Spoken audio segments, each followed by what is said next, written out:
ሰላም ጤና ይስጥልን ክቡራትና ክቡራን ውድ ቻናል ዋን ስፖርት ቤተሰቦች እንደምን ቆይታ አድርጋችኋል? ለተአርብ ቻናል ዋን ስፖርታዊ ጉዳያችን ተጀምሯል። ዛሬ ከአትሌቲክስ መረጃችን ባሻገር በኢትዮጵያ እግር ኳስ አንገብጋቢ ጉዳይ የሆነው የተጫዋቾች ዝውውርና የአክሲዮን ማህበሩ ውሳኔ ላይ ቆይታ እናደርጋለን። የቀድሞ የኢትዮጵያ ቡና ስራ አስኪያጅ አሁን ደግሞ የኢትዮጵያ ኦሎምፒክ ኮሚቴ ምክትል ዋና ጸሐፊ አቶ ገዛኝ ወልዴ የዛሬ ለተአርብ የቻናል ዋን ስፖርታዊ እንግዳችን ናቸው። ከአቶ ገዛኝ ወልዴ ጋር ስለ ኢትዮጵያ እግር ኳስ ወሳኝ ጉዳዮች እንወያያለን።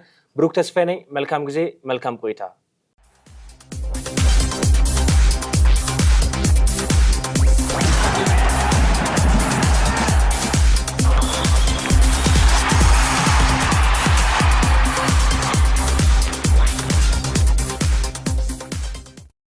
እንኳን ደህና መጣህ አቶ ገዛኝ። አመሰግናለሁ ብሩኬ፣ እግዚአብሔር ይስጥልኝ ስለጋበዝከኝ። በኢትዮጵያ እግር ኳስ ጉዳይ በጣም ወሳኝ ምዕራፍ ላይ ነው የምንገኘው።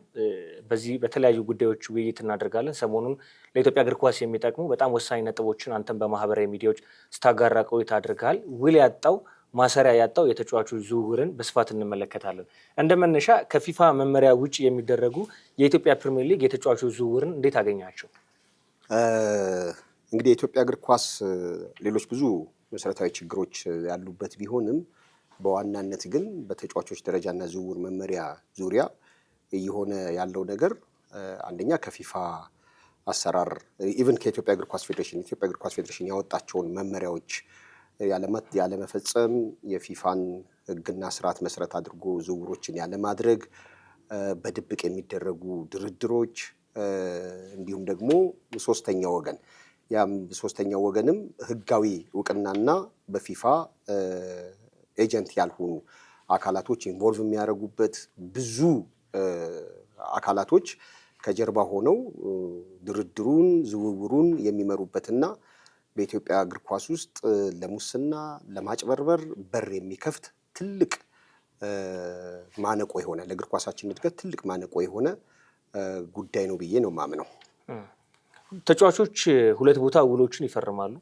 ሁለት ቦታ ደግሞ ውል መፈረም ብቻም ደግሞ ሳይሆን ደግሞ ግብር ለመንግስት ላለመክፈል የኢትዮጵያ እግር ኳስ ፌዴሬሽን ውስጥ የሚጸድቀው የውል ስምምነትና በጓሮ ደግሞ የሚጸድቁ የውል ስምምነቶች አሉ። እንዴት ታገኛቸዋል እነዚህ? በመጀመሪያ በጣም ግልጽ ለማድረግ የኢትዮጵያ እግር ኳስ ፌዴሬሽን እስከ 2008 ድረስ ራሱን የቻለ የተጫዋቾች ደረጃና ዝውውር መመሪያ አልነበረውም። እስከ 2008 የዝውውርን የሚያካሂድበት በመተዳደሪያ ደንቡ ላይ በተቀመጡ ወደ 3፣ 4፣ 5 አንቀጾች መሰረት አድርጎና በፊፋ ባለው መተዳደሪያ ደንብና በፊፋ ባለው የተጫዋቾች ዝውውር መሰረት ይከናወናል የሚል ነበር የነበረው። 2008 ላይ ኮሚቴ ተዋቅሮ በወቅቱ እኔ ኮሚቴው ሰብሳቢ ነበርኩኝ። ኮሚቴ ተዋቅሮ አዲስ የተጫዋቾች ደረጃና ዝውውር መመሪያ እንዲወጣ ተደርጓል። ይሄ የተጫዋቾች ደረጃና ዝውውር መመሪያ በዋናነት ፎከስ ያደረገው ፊፋ ያወጣውን እንደ ኤሮፒያን አቆጣጠር በ2008 በሰርኩላር ነምበር 6678 ለአባል ሀገራት በላከውና ሚኒመም ሪኳየርመንት የተጫዋቾች ውል ሊይዛቸው የሚገባ ሚኒመም ሪኳየርመንት የሚለውን መሰረት አድርገን እንዲሁም የፊፋን የተጫዋቾች ደረጃና ዝውውር መመሪያን መሰረት አድርገን ራሱን የቻለ የተጫዋቾች ደረጃና ዝውውር መመሪያ የኢትዮጵያ እግር ኳስ ፌዴሬሽን እንዲኖረው አድርገናል። ያ መመሪያ በየጊዜው የተሻሻለ የፊፋን አንቀጾች እያካተተ እንዲመጣ ተደርጓል። በዚህ የኢትዮጵያ እግር ኳስ ፌዴሬሽን እስካሁንም ድረስ እየሰራበት ያለው ነገር ይበል የሚያሰኝ ነው። ግን ያንን መመሪያ ክለቦች፣ ተጫዋቾች አክብሮ በመሄድ ላይ ግን መሰረታዊ የሆነ ችግሮች አሉ። ለምን አያከብሩትም? እሱ ከጀርባ ብዙ ነገሮች ስላሉ ማለት ነው። ነገር ግን ይህንን መመሪያ ካለማክበርን ባሻገር ቅድም እንዳልከው ብዙ ችግሮች አሉበት። አንዱ ችግር ያው ዱዋል ፊርማ መፈረም ማለት ነው። ዱዋል ፊርማ በፊፋ የተከለከለ ነው። ከህግ አንጻርም የሚያስጠይቅ ነው።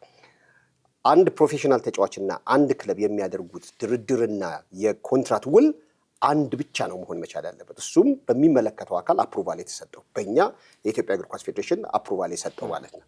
እዚህ ሀገር ግን እየሆነ ያለው የኢትዮጵያ እግር ኳስ ፌዴሬሽን ወይም ሊግ ካምፓኒው ህግ ያወጣል። ያንን ህግ ቫዮሌት ያደርጉትና ሁለት ውል ይዋዋላሉ።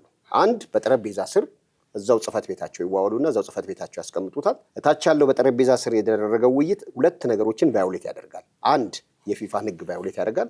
ሁለት የኢትዮጵያ እግር ኳስ ፌዴሬሽን ቫዮሌት ያደርጋል። በሶስተኛና በዋናነት ደግሞ የግብር ሰብሳቢውን መስሪያ ቤት ራሱ ህግ ቫዮሌት የሚያደርግ ማለት ነው። ምክንያቱም የማይታወቅ ስለሆነ ብዙ ጊዜ ተጫዋቾች ከክለቦቻቸው ጋር አለመግባባት ሲፈጠር ወደ ፌዴሬሽን ሄደው ቅሬታ በሚያቀርቡበት ሰዓት ፌዴሬሽኑ የሚያውቀው አንድ ውል ነው። የተፈራረሙትም ያንን ውል የጠረጴዛ ስር ውሉ ነው ያውቀው። ያንንም ትሪት ላድርግ አይችልም። ስለዚህ ሊያደርግ የሚችለው ነገር ምንድነው? በተዋዋላችሁት ውል መሰረት እኔ ጋር ባጸደቅኩት መሰረት ተፈጽማችኋል ወይ አልፈጸማችሁም? ካልፈጸማችሁ ይሄንን አድርጉ ብሎ ነው የሚያዘው። ያኔ ተጫዋቹ ተጎጂ ነው። ምክንያቱም በጠረጴዛ ስር ነው ሌላ ውል ሲዋዋል የነበረው። አይታወቅም። ያንን ውል ፊፋ የማያውቀውም እግር ኳስ ፌዴሬሽኑ የማያውቀውም። እንደዚህ አይነት በጣም የተጭበረበረ ይሄንን ክለቦች ሲያደርጉ ለፊፋ ህግ አለመገዛታቸውን ነው የሚያሳይ። ለፊፋ ህግ ብቻ አይደለም፣ ቅድም እንዳልኩ ለሀገሪቱም የግብር ህግ የግብር ስርዓት ህግ አለመገዛታቸው በታክስ ማጭበርበር ጭምር ሊያስጠይቅ የሚችል በጣም ወንጀልም የሆነ ጉዳይ ነውና እንደዚህ አይነት ነገሮች በጣም የተለመዱ ናቸው። በተለይ ከመቼ ጀምሮ ነው ይሄ የተለመደው? 50 ሺህ ብር ለተጫዋቾች ይከፈል ከሚለው ጊዜ ጀምሮ 50 ሺህ ብር ይደረግ በተባለበት ሰዓት ባይ ዘ ዌይ 50 ሺህ ብር ይደረግ የሚለው ነገር ስህተት ነው። ባይ ዘ ዌይ እኔ በዚህ ጉዳይ ላይ አልነበርኩም፣ ግን ብዙ ጊዜ የኔ ስም አብሮ ስለሚነሳ በዚህ አጥርቼ ልለፍ ብዬ ነውና እኔ 50 ሺህ ብር ይከፈላቸው የሚል እምነትም የለኝም፣ ትክክልም ስላልሆነ። የተጫዋቾችን ደሞዝ ልትገድብ አትችልም። የክለቦችን በጀት ግን የመገደብ መብት አለህ። ምክንያቱም ፋይናንሻል ፌር ፕሌውም ስለሚጠቅምህ ስለሚያግዝህ የፊፋም የካፍም ፋይናንሻል ፌር ፕሌይ ያግዛል። ክለቦች ከወጫቸው በላይ ከገቢያቸው በላይ ወጪ ማውጣት የለባቸውም የሚል አሰራር ስላለ ማለት ነው። እኛ ሀገር እንደውም ገቢም የለህም እኮ 5 ሚሊዮን 6 ሚሊዮን ብር በትልቁ ታገኛለህ። አሁን ነው እሱም የተገኘው። ድሮ 150 ሚሊዮን ብር ነበር፣ 150 ሺህ ብር ነበር። በዲኤስቲቪ ዘመን ጥሩ ገንዘብ ተገኝቷል። አሁን ዲኤስቲቪ የለም። አሁን ደግሞ በኦሮሚያ ብሮድካስቲንግ ኔትወርክ እና እንዲሁም ደግሞ ሲቢኢ ስፖንሰር አድርጎት የተወሰነ ገንዘብ ተገኝቷል። ከ5 እስከ 6 ሚሊዮን ብር የሚወጣው ግን 200 እስከ 250 ሚሊዮን ብር ፐር ይር ማለት ነው፣ በአንድ ክለብ ማለት ነው። ስለዚህ ይህንን ስታስበው እጅግ በጣም የተጋነነ ወጪ ነው፣ ግን ገቢያቸው በጣም አነስተኛ ነው። ይሄ የሆነ ባለበት ሁኔታ ለምንድን ነው ክለቦች በዚህ ደረጃ ገንዘብ ማውጣት የሚፈልጉት? ምንድን ነው ምክንያታቸው? የእግር ኳስ ደረጃችንስ ያንንም ያህል ገንዘብ የሚያስወጣን ነው ወይ የሚለው መታሰብ መቻል ያለበት ይመስለኛል። 50 ሺህ ብር ቅድም እንዳልኩ ወደ እሷ ለምጣን 50 ሺህ ብር ሳይሆን በጀቱን መገደብ ትችላለህ። የተጫዋቾች ግን ይሄን ይከፈለው ልትል አትችልም። ከፈለገ ለአንዱ በጀቱን በሙሉ ለአንዱም ተጫዋች ይክፈለው፣ ምን አስጨነቀህ አንተ? የክለቡን ጣራ በጀት ግን መገደብ ይቻላል። ግን እዚህ ጋር ጥያቄ የአክሲዮን ማህበሩን ጉዳይ እንመልከተው። ከትናንት በስቲያ የተፈጠረ ጉዳይ ነው። አምና የአክሲዮን ማህበሩ የክለቦችን በጀትም ገድቦ ነበረ፣ የተጫዋቾችን ደሞዝ ግን አልገደበም ነበረ። ክለቦች በአመቱ ላይ የሚያንቀሳቀሱት ገንዘብ በተጫዋቹ ዝውውር የሚኖረው ኢንቨስቲጌሽን እንዲኖረው እና ጥሩ ምርምር እንዲኖር ህግና ደንብ መመሪያን አውጥቶ ክለቦች አጽድቀው ነበር። በዛ 4 ክለቦች አምና ተቀጪ ሆኑ። ከዛ በጣም ብዙ መሰረታዊ ጉዳዮች ተነሱ። 4ቱም ክለቦች ቅጣቱ ተፈጻሚ ሳይሆን በሊጉ ላይ ቆዩ። ዘንድሮ ደግሞ አክሲዮን ማህበሩ ባለው ስብሰባ ላይ ይህንን ህግ ሻረው። ክለቦች ፈርጣማ አልሆኑም ወይ? ለምንድን ነው ለህግ ተገዢ መሆን የማይፈልጉት? የኢትዮጵያ ፕሪሚየር ሊግ ክለቦች ያው ማለት ውሳኔው ይሄ መመሪያ የተዘጋጀው በ2016 ነው። 2017 እና 18 ላይ ነው የተተገበረው። 2016 ክረምት ላይ ማለት ነው። በነገራችን ላይ ይሄ መመሪያ በጣም ብዙ ፕሮሲጀሮችን አልፎ ነው 2017 ዓመተ ምህረት እንዲተገበር የተደረገው። 2017 ሲተገበር ባይ ዘ ዌይ የክለቡን ሙሉ በጀት አይደለም የገደበው የሜን ቲምህን የዋናው ቡድንህ አመታዊ ወጪ የደሞዝ ብቻ ማለት ነው። ማለት ያውም እንደውም ኦቨርሄድ ኮስቱ የምግቡ የትራንስፖርትን ሳካተት ለደሞዝ ብቻ የምታወጣው 57 ሚሊዮን ብር መሆን አለበት የሚል ነገር ተቀመጠ በመጀመሪያው ዓመት ማለት ነው። ከዛ 57 ሚሊዮን ብርም በ22 ተደርጎ ብዙ ጣጣዎች ሲፈጠሩበት ከረሙ። ያው ቅድም እንዳልከው የተለያዩ ክለቦች ችግር ፈጠሩ። ምን ተባለ እስከ ፊፋ ድረስ ደረሰ፣ እስከ ካስ ድረስ ደረሰ። እንደውም በዚህ የኢትዮጵያ እግር ኳስ ፌዴሬሽንም ሆነ ፕሪሚየር ሊግ ሼር ካምፓኒው ጥሩ ነገሮች ለማድረግ ከፍተኛ ጥረት አድርገዋል። አፕሪሼት መደረግ ስላለበት ማለት ነው። አጭበርባሪዎቹ ክለቦችና ተጫዋቾች ስለሆኑ ማለት ነው።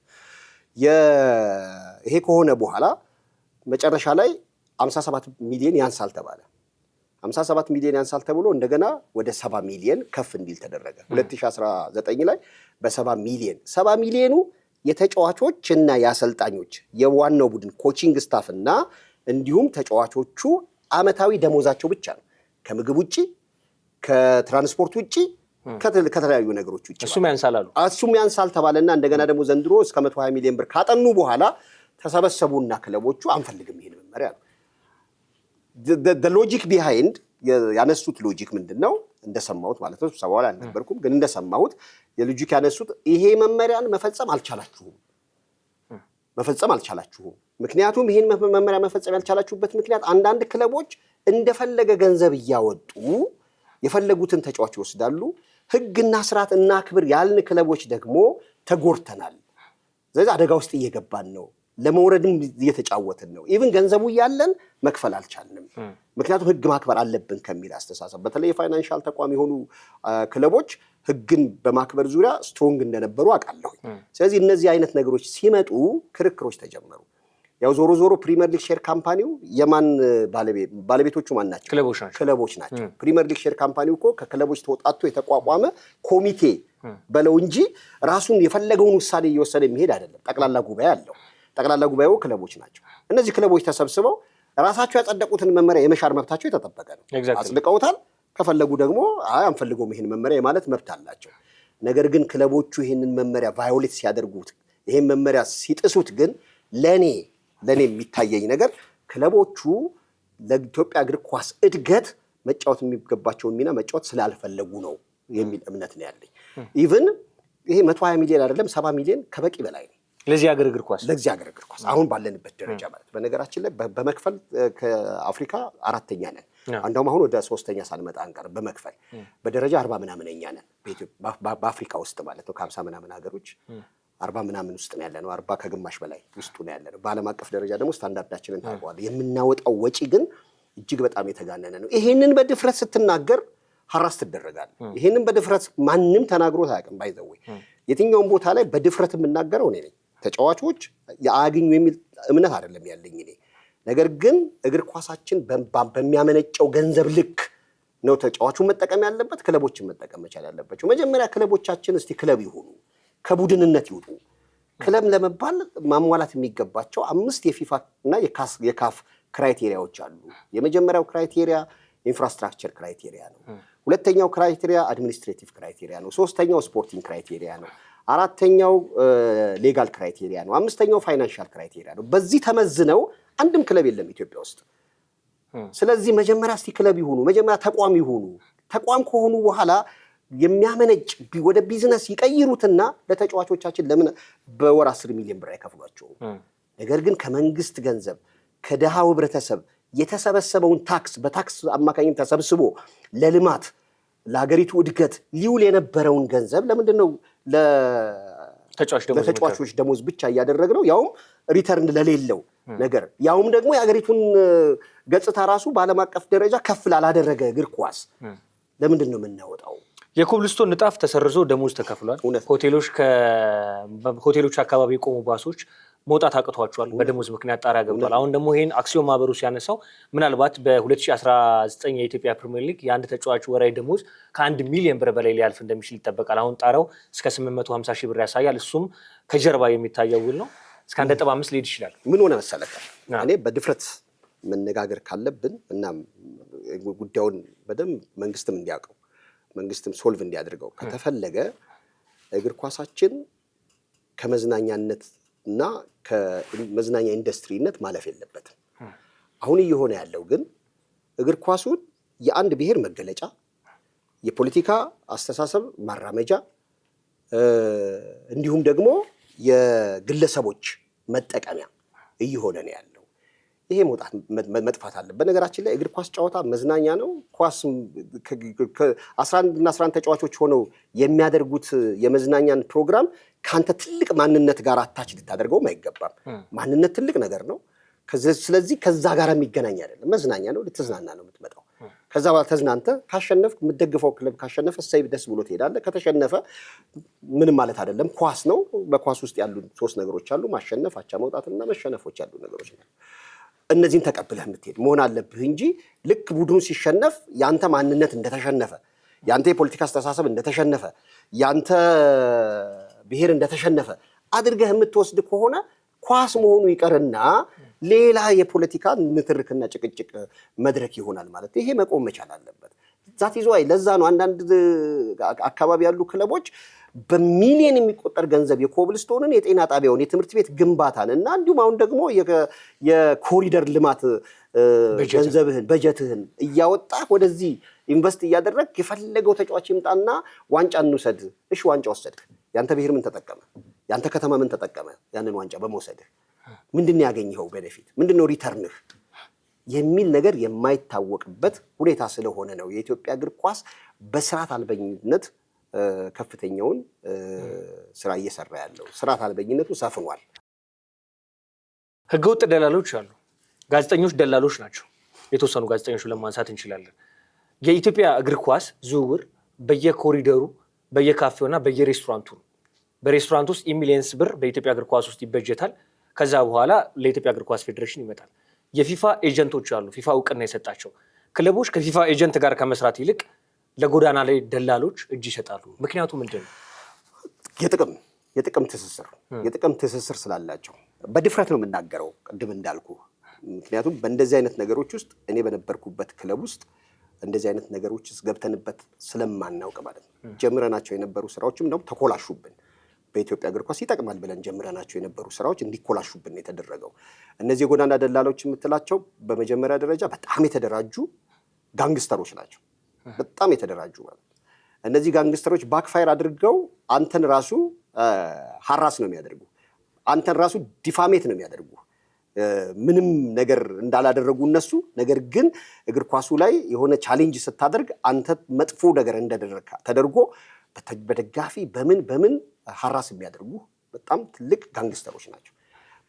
በሚሊዮን በነገራችን ላይ በሚሊዮን አይደለም፣ የሁሉንም ክለቦች አመታዊ በጀት ስትደምረው በቢሊዮን የሚቆጠር ገንዘብ ነው በእግር ኳስ ውስጥ የሚንቀሳቀሰው።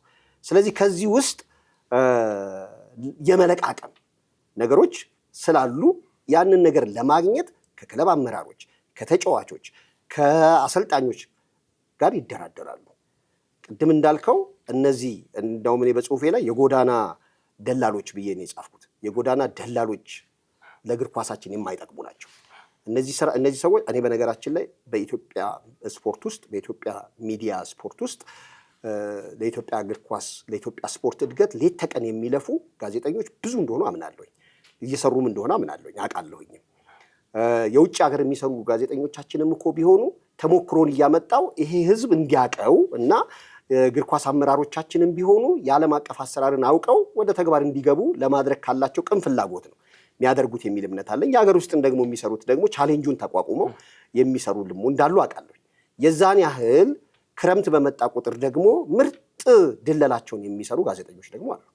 ምርጥ ድለላ ከመስከረም እስከ ሰኔ 30 ድረስ ጋዜጠኞች ናቸው። ከሰኔ 30 ደግሞ እስከ ጉድድ መስኮቱ እስኪዘጋ ድረስ ደግሞ ደላሎች ናቸው።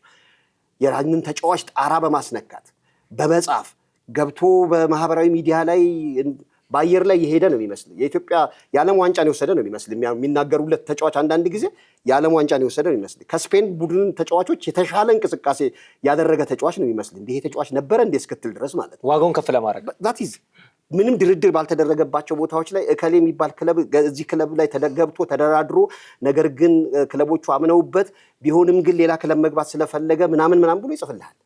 ምንም በድፍረት ማለት ነው። ይሄ እኛም ፐርሰናሊ እኛም ክለቡ ላይ እንዳጋጠመ ስለማቅ ነው። ወጥተን በሚዲያችን እንደውም አይ ከከሌ ጋር ንግግር አላደረግንም፣ ከሌ ምርጥ ተጫዋች ነው፣ መልካም ተጫዋች ነው፣ ጎበዝ ተጫዋች ነው፣ ነገር ግን ድርድር አላደረግንም፣ አልተነጋገርንም ብለን እስከ ማለት ድረስ ነው የደረስነው። እንደዚህ አይነት ስራ የሚሰሩ ሮመር ይኖራል፣ ችግር የለውም እኮ ሮመር መስራት ነቲንግ ምንም ማለት አለ። በዓለም አቀፍ አሰራርም ያለ ስለሆነ ከሮመር ነው የሚያልፈው። ይሄ እንደ ጎሲፕ አለው አለ። ይሄ ከሮመር ነው የሚያልፈው። ከሌ እዚህ ሊገባ ነው አይደለም የሚባለው። ከርዕሱ ነው የሚጀምረው። ባለፈው ዓመት ላይ ለክለቡ ወሳኝ የነበረው ተጫዋች ብሎ ይጀምርልሃል። እንደዚህ አይነት የብልጠት ድለላ የሚሰሩ ጋዜጠኛ ነን ብለው ራሳቸውን የመደቡ አሉ። እነዚህን ሰዎች ስትናገራቸው በየማህበራዊ ድረገጻቸው እንደሚሰድቡ አውቃለሁ፣ መስደብም ስለጀመሩ ማለት ነው። ነቲንግ እውነታው ግን ይሄ ነው።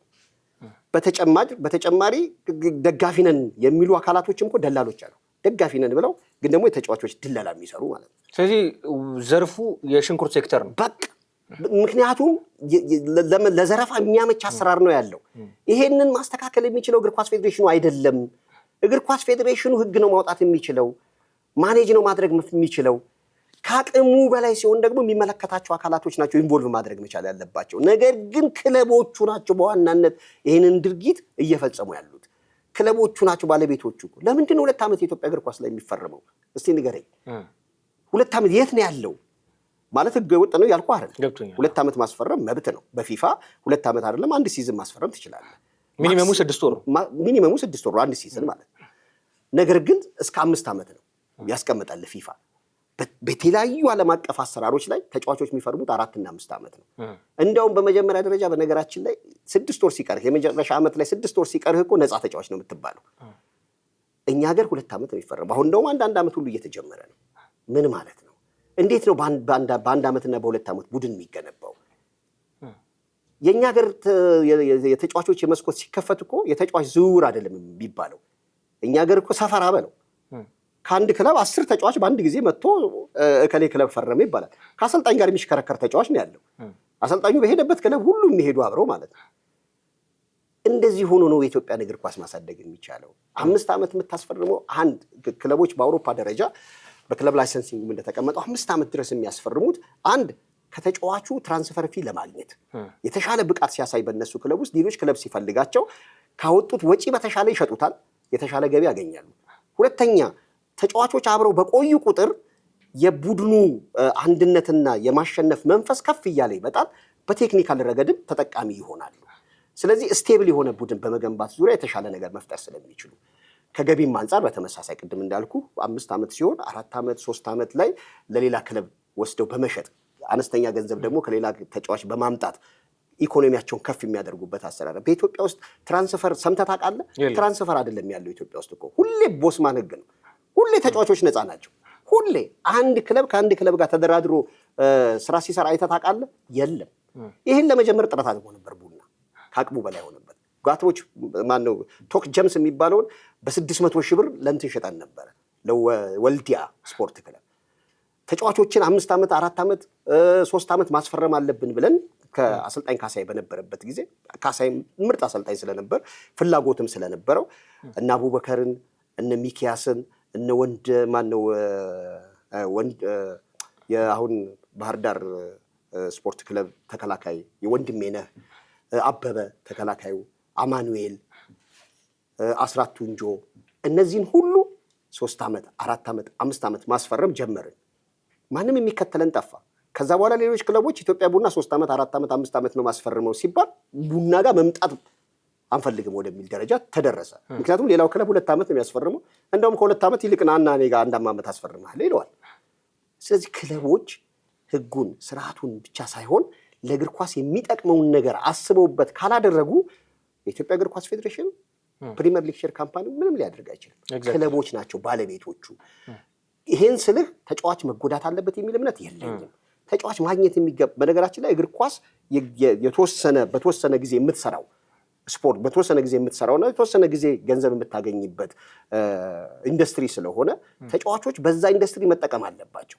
ሲጠቀሙ ግን ህግን ስርዓትን በተከተለ አግባብ እውነት 500 ሺህ 600 ሺህ 700 ሺህ ብር ፈርመው ደሆል ገንዘቡ እነሱ ናቸው የሚያገኙት? ይሄን ለራሳቸው ይጠይቁ። ለምንድን ነው ከጎዳና ደላላ ጋር የሚደራደሩት? ለምንድን ነው ከማይሆን ሰው ጋር የሚደራደሩት? ለምንድን ነው ከደጋፊዎች ጋር የሚደራደሩት? ፊፋ ያስቀመጣቸው ህጋዊ ኤጀንቶች አሉ። ከእነሱ ጋር መደራደር እነሱ ህጉን ይዘው ቢጎዱ እንኳ እስከ ፊፋ ድረስ ሊወስዱላቸው ይችላሉ።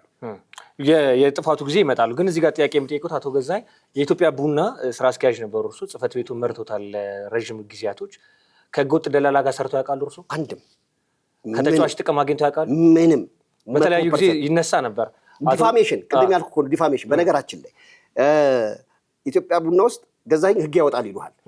የፕሪሚየር ሊግ ሼር ካምፓኒ ከፌዴሬሽን ጋር ተመሳጥሮ ህግ ያወጣል፣ ተጫዋቾች እንዳይጠቀሙ ያደርጋሉ ምናምን ይሉሃል።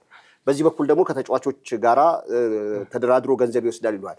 ከተጫዋቾች ጋር መደራደር የምትፈልግ ከሆነ ከተጫዋቾች ጋር ገንዘብ ማግኘት የምትፈልግ ከሆነ ከደላሎች ጋር ገንዘብ ማግኘት የምትፈልግ ከሆነ ደላሎችን የሚያግድ መመሪያ ለምን ታወጣለህ? ደላሎችን የሚያግድ መመሪያ እያወጣው ተጫዋቾች መጠቀም ያለባቸው በዚህ መንገድ ብቻ ነው ብዬ መመሪያ እያወጣሁኝ እንዴት አድርጓል? ዲፋሜሽን ያልኩ ለዚህ ነው። እነዚህ ሰዎች ምን ያደርጋሉ መሰለ? ገልብጠውት አንተን በሰው እንድትጠላ አሉባልታ በማውራት ኤፍሪ ነገሮች በማድረግ እንግዲህ በተጨባጭ ያምጣ። እኔ ለገዛኸኝ እንደዚህ አድርጌያለሁኝ የሚል ተጫዋች ይምጣ በድፍረት። አላደረኩም ብዬ እየተናገርኩኝ ነው። ከማንም የህገወጥ ደላላ ጋር ሰርቼ አላውቅም ብዬ እየነገርኩ ነው። ነገር ግን እንትኖች ይዞ የመጡ አሉ። ፊፋ እውቅና ያልሰጣቸው ኤጀንት ነን ያሉ ሰዎች ግን ለኢትዮጵያ ቡና ስፖርት ክለብ ተጫዋች ይዘው መጥተዋል። ስም መጥራት ስለማልፈልግ ነው። እነዚህ ግን ከማጋራ ተደራድሮ ነው ያመጡት፣ ከአሰልጣኞቹ ጋር ተደራድሮ ነው ያመጡት። በወቅቱ ከአሰልጣኞቹ አይሆንም ምናምን ብለህ ቻሌንጅ ብታደርጋቸው እንደገና ባክፋይር አድርጎ ደግሞ የሚመታህ አንተን ነው። በጣም ቅድም እንዳልኩ ነው የጋንግስተር የሞላበት ነው። ያንን ጋንግስተር ተጋፍጦ ማለፍ የሚቻለው መንግስትም ድርሻውን ሲወጣ፣ ክለቦችም ድርሻቸውን ሲወጡ፣ ተጫዋቾችም ድርሻቸውን ሲወጡ፣ እግር ኳስ ፌዴሬሽኑም ድርሻውን ሲወጣ፣ ፕሪሚየር ሊግ ሼር ካምፓኒውም ድርሻውን ሲወጣ እንጂ በተወሰኑ አካላቶች ብቻ የሚፈታ አይደለም። ዳት ኢዝ ዋይ እግር ኳስ ፌዴሬሽኑም እያለ ያለው ይሄንን እንተጋገዝ። እኔ ህግ እያወጣው ነው፣ የፊፋ ህግ ይተግበር እያልኩ እያላኩላችሁ ነው። በጠረጴዛ ዙሪያ ግን ሌላ ነገር እያደረጋችሁ ነው። ያንን ደግሞ እኔ የፖሊስ ስራ አልሰራም፣ እኔ የኢንቨስቲጌሽን ስራ አልሰራም። የእኔ ስራ ህግና ስርዓት አውጥቼ በዚህ ተመሩ ብዬ መስጠት ነው እኮ እያላቸው ያለው። ክለቦቹ ግን ይህን እያደረጉ አይደለም። ተገዢ አይደሉም ነው ክለቦቹ። ስለዚህ ተጫዋቾችም ሲለቁ ከኢትዮጵያ ቡና በአንድ ወቅት የተነሳውም እርስዎ በምንም አይነት መንገድ ከየትኛውም ተጫዋች ጋር ከክለቡም ሲወጣውና ሲገባ የጥቅም ድርድር የለም ነው? 100%። በጣም ጥሩ 100%። በጣም ጥሩ። የተጫዋቾች ዝውውር የደሞዝ 2 ወር ካልተከፈላቸው በፊፋ ህግ መሰረት አርቲክል 14 ይመስለኛል 2 ወር ደሞዝ ካልተከፈላቸው ክለቡን ለጥያቄ ማንሳት መብት አላቸው። ይህን አርቲክል እንመለከተውና ከዚህ ጋር ደግሞ አያይዘን መመልከት ያለብን ጉዳይ ተጫዋቾች ድርድር ላይ በሚቀርቡበት ሰዓት በወርቅ፣ በመሬት፣ በመኪና፣ በቁሶች የዝውውር ገበያው እንሯል። እዚህ ወርቅ ነው፣ እዛ መኪና ነው፣ እዛ መሬት ነው። ስለዚህ ጥሩ ለከፈለ ጥሩ ላቀረበ ነው ተጫዋቾች የሚፈርሙት። ከዚህ አንጻር እርስዎ በብዛት ረዥም ዓመት ጽሕፈት ቤትም ስለነበሩ ከዚህ አንጻር ያዩትን እንመልከታለን። በመጀመሪያ ቅድም እንዳልኩ ነው። አንደኛ የዝውውሩ ስርዓት እንደሌለው ማሳያው ሁሉም ክለቦች ኢትዮጵያ ውስጥ 2 ዓመት ነው ያስፈርሙት። ሁሉም ክለቦች ማለት ነው። የሆነ ስታንዳርድ ይመስልሃል አይደለ? ግን ስታንዳርድ አይደለም እኮ። እንዲያውም የሚጀምረው ስታንዳርዱ ከአንድ ሲዝን ቅድም እንዳልከው ከ6 ወር እስከ 5 ዓመት ነው። እና አብዛኛዎቹ ክለቦች ወጣት ተጫዋቾቻቸውን እንዲሁም ከውጭ ተጫዋቾችን በትራንስፈር ሲያገኙ እስከ 5 ዓመት ነው የሚያስፈርሙት። ከዛ 1 ዓመት ሊጨርስ 1 ዓመት 2 ዓመት ሲቀረው እንደገና መደራደር ይጀምራሉ ቁጭ ብለው። ምክንያቱም በቦስማን ህግ ሌላ ቦታ እንዳይሄድባቸው። እኛ ሀገር እንዳልኩ ነው 2 ዓመት ሁሉም ክለብ የሚያስፈርሙ 2 ዓመት። ትራንስፈር አይደለም እኛ ሀገር ትራንስፈር እንዳይባል ትራንስፈር አይደለም። በቃ ዝም ብሎ ተጫዋች ከአንድ ክለብ ወደ ሌላ ክለብ የመስፈር ነው እንጂ የትራንስፈር የሚለውን ነገር አያሟላም እኛ ሀገር ላይ። ትራንስፈር በቦስማን ህግ ነው በቃ እየተዘዋወረ ያለው። ስለዚህ ምንድን ነው እየሆነ ያለው? አንደኛ ተጫዋቾች ያው እንዳልኩህ አንደኛ ቢመሩት በህገ ወጥ ደላላ ነው ቅድም እንዳልኩ በጎዳና ደላላ ስለሚመሩ ዛሬ እዚህ ቦታ ላይ የሚያገኘውን ገንዘብ እንጂ ያ ደላላ የሚያስበው ይሄ ተጫዋች እዚህ ክለብ ውስጥ ገብቶ ቴክኒካሊ ዴቨሎፕ እንዴት ያደርጋል፣ ሁለተኛ ነገር ደግሞ ችግሮች ቢፈጠሩበት እንዴት ከፊፋ ጋር ተቀናጅቼ ችግሮቹን እፈታለታለሁ ምናምን አይደለም የሚያስበው። ዛሬ ይሄ ክለብ 500 ሺህ ብር ሰጥሃለሁ ካለው እከሌ የሚባለው ክለብ 500 ሺህ ብር ሊሰጥ ስለሆነ ሌላ ክለብ ደግሞ ሄድና ያው ደላላ ለምን እናንተ 550 ሺህ ብር አታደርጉም? ለምን 600 ሺህ ብር አታደርጉም? ልጁን ይዤላችሁ ልምጣ፣ እዛ ግን 500 ሺህ ብር ብለውታል ይልና ወስዶ በቃ አንተ እዛ ምን አስጨነቀህ? ለእኔ ከምትሰጠኝ ገንዘብ እንደውም ተጠቃሚ ትሆናለህ። እዛ 550 ሺህ ብር ከምትደራደር ናና እዚህ 600 ሺህ ብር ይከፍሉሃል ብሎ አመጣውና ደግሞ እዚህ ያስመጣዋል። እንደገና እዛ በነገራችን ላይ እዛ ደግሞ ፕሪሲዝን ኮንትራክት ምናምን ከፈረሙ በኋላ ያው ደላላ ደግሞ ምንም እግር ኳስ ፌዴሬሽን ሄደህ እስካልፈራረምክ ድረስ ያንተ ፕሪ ኮንትራክት አግሪመንት ትርጉም ስለሌለው ና ሌላ ቦታ ደግሞ ልውሰድህ ብሎ ደግሞ ሌላ ቦታ ይወስደዋል። እንደዚህ አይነት የሌባና ፖሊስ አይነት ስርዓት የሰፈነበት የወረደ የተጫዋቾች ዝውውር ነው ያለው። ይሄንን እየፈጸሙ ያሉት ክለቦችና ተጫዋቾች ናቸው። አሁንም አስረግጬ የምናገረው ፌዴሬሽኑ ይሄን አድርጓል አላቸው፣ እንዲሁም ደግሞ ሼር ካምፓኒው ይሄን አድርጓል አላቸው። ክለቦቹ ናቸው። ቅድም እንዳልኩ ነው ክለቦቻችን ክለብ ስላልሆኑ በመጀመሪያኛ መች ክለብ አለን? ቡድን ነው። ቡድን ማለት 2 እና ከ2 በላይ የሆኑ ሰዎች በጋራ ሆኖ የሆነ የሚሰሩት ስራ ማለት ነው። እንደዛ እየሰራን ነው፣ እግር ኳስ እየተጫወትን ነው ቡድን ሆነን። ክለብ ለመባል ግን መሟላት የሚገባቸው 5 ክራይቴሪያዎች አሉ። ከነዛ 5 ክራይቴሪያዎች ደግሞ 3 ስታንዳርዶች አሉ። የመጀመሪያው ስታንዳርድ ሲ የሚባል ስታንዳርድ አለ። ፐርፌክት የሚባለው ስታንዳርድ ማለት አውሮፓውያኖች፣ ሰሜን አፍሪካኖች እንዲሁም ደግሞ ደቡብ አፍሪካ አካባቢ ያሉ ክለቦች ያሟላቸው ማለት ነው። ቢ የሚባለው ቤስት ፕራክቲስ ነው፣ በጣም የተሻለው የሚባለው ማለት ነው። ኤ ማለት ሚኒመም ሪኳየርመንቱ ማለት ነው። በአድሚኒስትሬሽን ሚኒመም የመጨረሻ ልታሟላው የሚገባ እሱን እንኳን አናሟላም። በስፖርቲንግ ክራይቴሪያ መጨረሻ ልታሟላው የሚገባ፣ በኢንፍራስትራክቸር መጨረሻ ልታሟላው የሚገባ በፋይናንስ ሬጉሌሽን መጨረሻ ልታሟላው የሚገባ በሌጋል ስታተስ የመጨረሻ ልታሟላው የሚገባ ተብሎ በኤ ስታንዳርድ የተቀመጣል። እሱን እንኳን አላሟላንም። ሁልጊዜ እኮ ፕሮቪዥናል ሰርቲፊኬት ጊዜያዊ ሰርቲፊኬት እየተሰጠን ነው ኮንፌዴሬሽን እና ሻምፒየንስ ሊግ አፍሪካ ውስጥ የምንወዳደረው ጊዜያዊ ሰርቲፊኬት ያሟላሉ እየተባልን ማለት ነው። ስለዚህ ክለብ ሳንሆን የምናወጣው ገንዘብ ግን በአፍሪካ ውስጥ የሚገርም ማለት ነው። የሚገርም ከነ ሞሮኮ እና ከነ ቱኒዚያ በላይ ስታወጣ ያሳዝናል። ከነ ግብጽ በላይ ስታወጣ በጣም ያሳዝናል። ደረጃችንን ግን እያየኸው ማለት ነው። የቁሱስ ድርድር የቁሱ ዝውውር እሱ ራሱ ተገቢ አይደል። በነገራችን ላይ ፊፋ ቅድም ባልኩ በሰርኩላር ነምበር 6678 2008 ዓ.ም ለአባል ሀገራት በላከው ሰርኩላር ላይ በግልጽ ያስቀመጠው የምትደራደርባቸው መንገዶች ምን እንደሆኑ አስቀምጦልሃል በዝርዝር። አንደኛ በገንዘብ በደሞዝ ነው የምትደራደረው ይላል። ደሞዝ አከፋፈሉ እንደየሀገሩ ሊለያይ ይችላል። የሳምንት ሊሆን ይችላል፣ የ15 ቀን ሊሆን ይችላል፣ የወር ሊሆን ይችላል። ሚኒመም የምትደራደረው በደሞዝ ነው። ከዛ በኋላ ከደሞዝ ውጪ ግን ሌሎች ቤኔፊቶች ካሉ በውሉ ላይ በግልጽ መቀመጥ አለባቸው ይላል። ሌሎች ቤኔፊቶች ካሉ እነዛ ቤኔፊቶች አሁን ወርቅ መሬት የምታምናምን የምትለው አይደለም። እነዛ ቤኔፊቶች ከምን ጋር ነው የሚያገናኛቸው ፊፋ? ከትራንስፖርት አላዋንስ ጋር፣ ከአኮሞዴሽን ጋር፣ ከምን ጋር ያሉት ጉዳዮች ኢቭን ሳይን-ኦን ፊ የሚከፍልህም ከሆነ የፊርማ የሚከፍልህም ከሆነ በቦስማን ህግ መተህለት ከሆነ እና ትራንስፈር ፊስ ካልከፈለ ድረስ ተጠቃሚ ነኝ ብሎ ካመነ ያ ክለብ ሊከፍለው የሚችለው ገንዘብ አለኝ ካለ ሳይን-ኦን ፊ በግልጽ በእንትኑ ላይ መቀመጥ አለበት፣ በውሉ ላይ መቀመጥ አለበት። ውሉ ላይ ካስቀመጥክ በኋላ ያከፋፈል ስርዓቱንም ማስቀመጥ አለበት። በአንዴ ነው የምትከፍለው ወይስ ከደሞዙ ጋር ሪምበርስ አድርገህ ነው የምትከፍለው?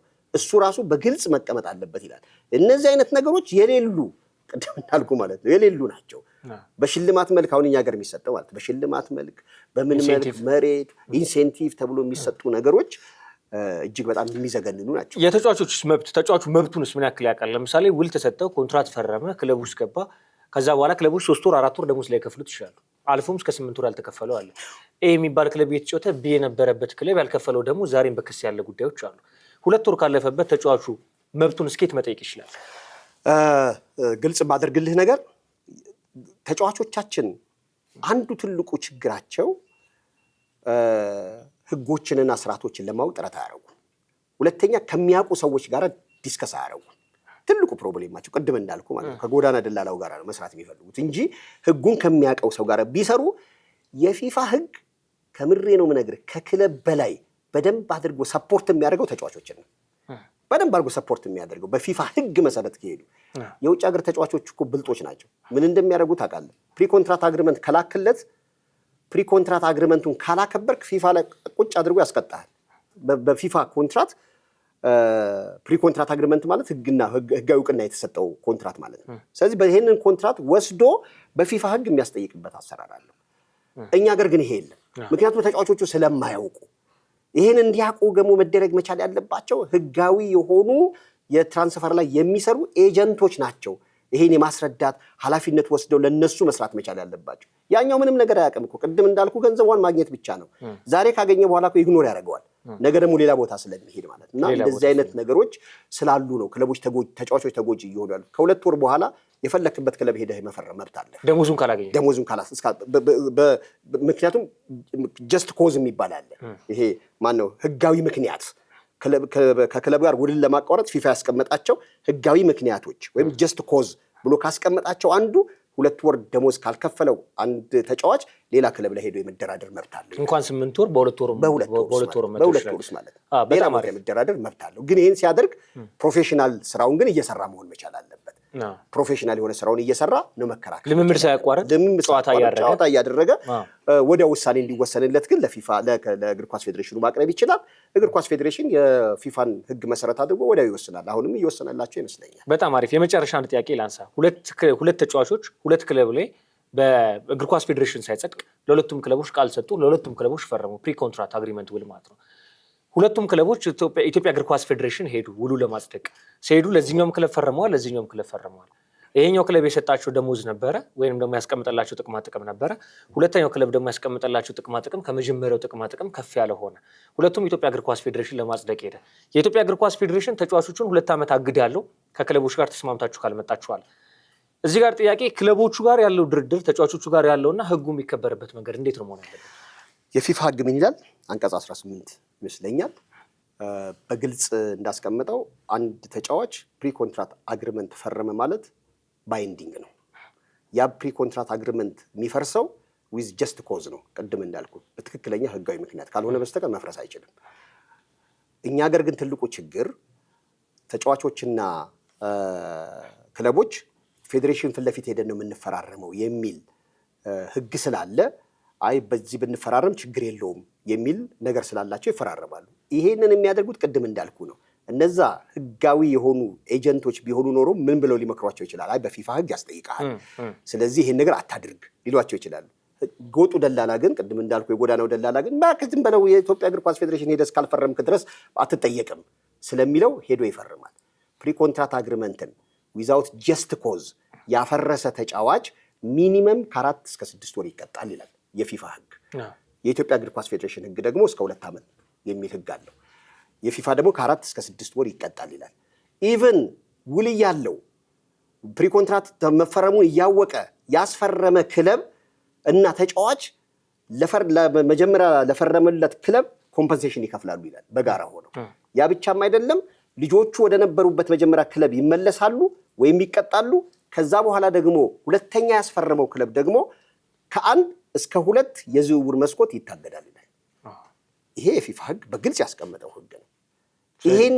ይሄንን አውቀው እንዳይሄዱ የሚያደርጓቸው ቅድም ያልኩህ ህገወጡ አካል ነው። ህጋዊው አካልማ ቢሆን አስረድቶት ወደ ህጋዊ መስመሩ እንዲመጣ ማድረግ ይችላሉ። ተጫዋቾች ይሄን ነው ማወቅ ያለባቸው። ዛሬ የሚያገኟትን ጥቅም አይደለም፣ የነገ ህይወታቸው አደጋ ላይ እንዳይወድቅ ነው መስራት መቻል ያለባቸው ለማለት ነው ፈልገው። በጣም አሪፍ። በቀጣይ ጊዜ እንገናኛለን አቶ ገዛኝ። የወጣቶች ኦሎምፒክም እየደረሰ ነው። በኦሎምፒክም ጉዳይ ተመልሰን እንገናኛለን። የመጨረሻ ማስተላለፍ የሚፈልጉት መልእክት ካለ እድሉ ልስጥ።